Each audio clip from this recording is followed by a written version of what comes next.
নমস্কাৰ বন্ধুসকল, সকলোকে মোৰ তেজাল ডেকা ব্লগছলৈ সকলোকে মই স্বাগতম জনাইছোঁ। মই আজি প্ৰায় 5 দিনমানৰ আগত ফ্লিপকাৰ্টৰ কিছু ডিছকাউণ্ট পাই কিছুমান বস্তু মই অৰ্ডাৰ কৰিছিলোঁ, যিবোৰ বস্তু মোৰ বাবে অতিকৈ প্ৰয়োজনীয় আছিলে। সেই বস্তুবোৰ কিনো আনিছোঁ চাওঁ আহক। প্ৰথমতে মই এটা লৈছোঁ, মোৰ পাৰ্চেল এটা, এইটো চাব পাৰে। ইয়াত প্ৰাইচটো লিখা আছে। প্ৰাইচটো হয় আপোনাৰ 298 ৰুপিজ। 298 ৰুপিজত আমি কি হয় আমি এইটো আনবক্সিং কৰোঁ আহক। এটা মই আনবক্সিং ভিডিঅ' মই আপোনালোকক ক'বলৈ আগবঢ়াইছোঁ।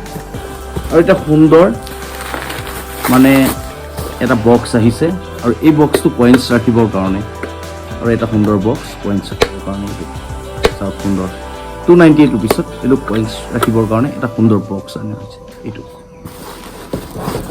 আৰু নেক্সট আমি 1 নম্বৰ এইটো আহিলে। নেক্সট আমি আৰু এটা চাওঁ আহক। এইটো এটা আনিছিলোঁ, এইটো লিখা আছে এটা টিফিন জাতীয় বস্তু, এটা টিফিন আৰু ষ্টিলৰ হয়। এইটো আপোনাৰ 399 ৰুপিজত এইটো হয়, মানে এটাত আপোনাৰ 100 ৰুপিজ মানকৈ পৰিছে। এইটো বক্স হয়, এইটো এনেকৈ খুলি এনেকৈ চাব পাৰি।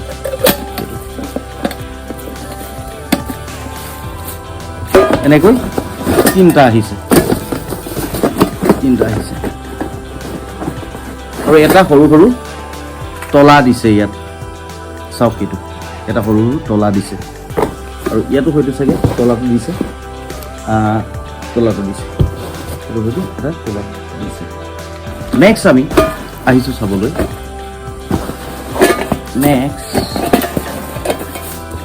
তলা দিছে, তলা এটা দুটা আৰু তিনিটা তলা দিছে, তিনিটা সৰু সৰু তলা দিছে। আৰু আমি এইটো পুৰা আনবক্সিং, বস্তুটো ভাল লাগিলে গতিকে আমি আনবক্সিং কৰি বস্তুটো ইয়াত পেলাই দিলোঁ। আৰু এটা বস্তু দিছিলে, এইটো বক্সটোৱে ইয়াত আমি ধুনীয়াকৈ ৰাখি থৈ দিছোঁ।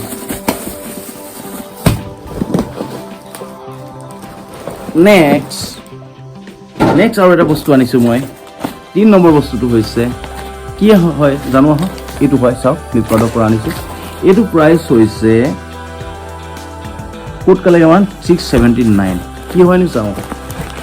আৰু সম্পূৰ্ণ এইটো আমাৰ দোকানৰ কাৰণে অনা হৈছে। আৰু ইয়াত দিছে স্পাৰ্ক পকেট পাৰফিউম হয়, স্পাৰ্কৰ পকেট পাৰফিউম হয়। ইয়াত প্ৰাইচটো লিখা আছে আপোনাৰ 679, মানে প্ৰায় 700 টকা। এইটো দেখিলে এটাত কিমান প্ৰাইচকৈ আছে, ইয়াত 65 আছে। সুন্দৰ।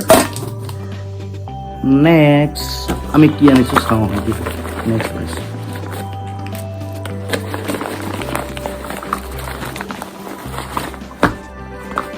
নেক্সট আনিছোঁ এইখিনি পাৰফিউম। এইটো লিখা আছে আপোনাৰ 500 টকা। ইয়াৰ ভিতৰতনো কি আছে আমি চাওঁ আহক। এইখিনি পাৰফিউম কিমান টকা? 500 টকা।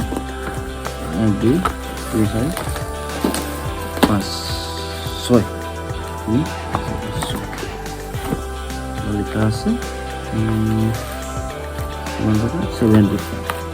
আজিলৈ থৈছোঁ ইমানেই। মোৰ ব্লগটো চাই কেনে পালে জনাব। ইমানেই আছিলে মোৰ আনবক্সিং কৰিবলগীয়া ভিডিঅ'টো। জয় অসম।